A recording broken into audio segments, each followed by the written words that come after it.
What up, everybody?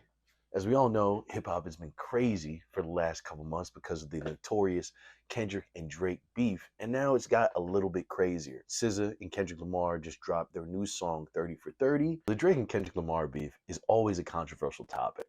And I know in this video, especially, I'm going to get a lot of Kendrick Lamar fans commenting down below, being like, oh my God, this isn't about Drake. Why does everything that Kendrick does have to be about Drake? But stick with me here. There's quite a bit of evidence in this video. People are trying to pretend that it's not a Drake diss, but it's so obviously a Drake diss. The track is called 30 for 30, which everybody knows is a pretty popular Drake track. If you like Drake rapping, not just Drake with the melodies, you know 30 for 30. Then, of course, everyone knows that Drake used to date SZA. And on top of that, they are frequent collaborators. Like just before this beef, they put out multiple songs together. Same with Kendrick as well, too. But being on a track called 30 for 30 with SZA, which is somebody Drake dated, and the song is about, you kind of playing the character of a boyfriend or a guy who wants her and she fucks with losers, and then you start kind of taking these subtle jabs, why are you trying to be with somebody who wants to be cuter than you, and this, that, and the third. These are all things directed to Drake. In separate instances, they wouldn't be, but all collectively together, it's very, very clearly a message to him. And to me, that's kind of what's corny about it. It's like, bro, you won already. Why are you still bringing this up? Now, when it comes to hip hop, rappers talk spicy, they talk a little greasy all the time. That's just something they do. That is something that is hip hop. And I will admit that he does not come out and distinctly say Drake's name as he has with, Euphoria and all those other diss tracks, 616 in LA and numerous others. But that being said, him and Drake have been sneak dissing each other for damn near 15 years. Saying something about Drake without saying Drake's name is not out of his nature. And it's not out of Drake's nature to say something about him either. Before the Drake Kendrick beef, I always thought it'd be cool to see this whole beef kind of plotted out. And I wanted to see it happen, and I'm still happy that I was here for it happening. That being said, though, it kind of made me like both of them a lot less. With Kendrick and with Drake, I'm seeing too much of their emotions. Drake is being known for being a sensitive person. And for a long time, I never really thought that about Kendrick Lamar. But in the last few months, I feel that perception of him changing. That's even what I thought about on GNX. It's like, why are you still talking about the beef so frequently through the album? And I get it. It's giving you a little bit more notoriety. So you are going to do that. But at the same time, you've always prided yourself on being the guy who doesn't care about anything. And now it's becoming very, very apparent that you constantly care. I used to think that the reason Drake and Kendrick hated each other is because they're so different. But now I'm starting to think the reason they hate each other is because they're so similar. And it all started with GNX. GNX is a solid album, but truth be told, for somebody who just beat Drake in a massive beef, possibly the biggest beef in all of hip hop history, I did expect a lot more out of him. It's a vibe record. It's cool. Like, I like it. Sure, it's all right. But for me, I always felt like it's way below his caliber as an artist. Compared to all the other things he's ever put out, this is by far the lowest project on the totem pole. And it's not that it doesn't have substance or whatever. It's not that. It's just not nearly as good as any of the things he's put out, sonically and lyrically. And I get it. This whole Drake Kendrick beef has been the culture vulture versus like black culture. That's the paradigm that's always been between these two when the beef started. And I think with him winning, he was kind of doing a victory lap for the West Coast with this album. I think Kendrick has always thought he has as much potential as Drake as far as making just songs about anything, but he's always been in the shadows. He knows how to make records with substance, but I think for a long time he's also wanted to make music that isn't as deep and is just fun. But because of Drake, he could never fully do that.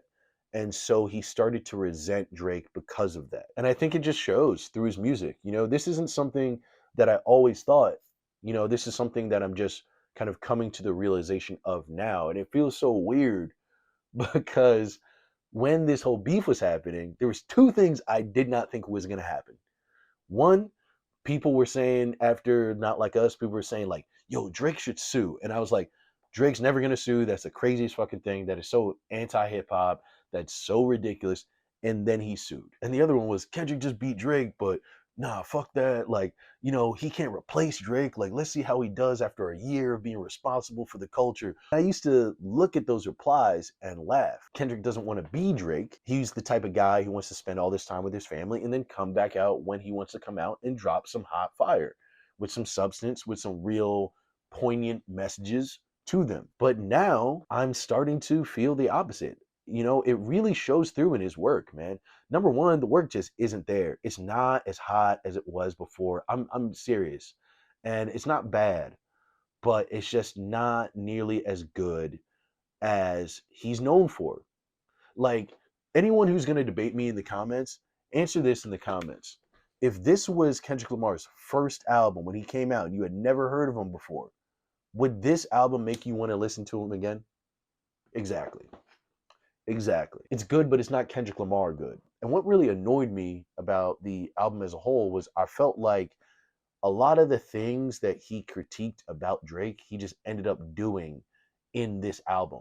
He calls Drake a culture vulture and then immediately goes and does an album with a huge Latino feel to it. He says Drake doesn't have substance, and then he does an album that pretty much has no real substance to it at all. He talks bad about Drake for having writers and using different people's lyrics and stuff like that.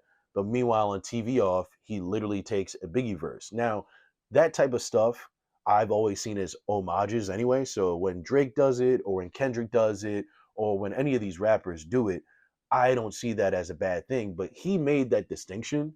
So I feel like that's something he has to adhere to. This is his time to take those chances. I just wish those chances were a little bit bigger.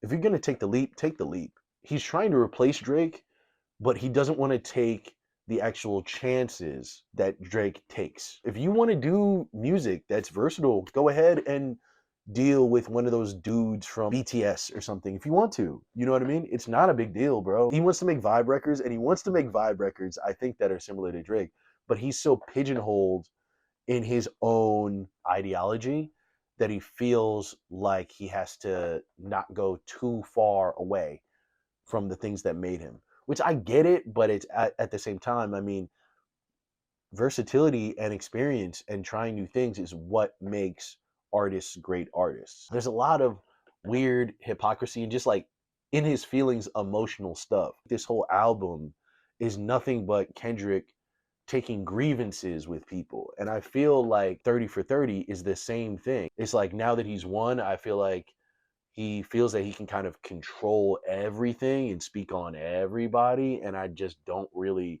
rock with that. First, he defeats Drake in the beef. It's perfect. It's amazing. It's great for hip hop. I love it.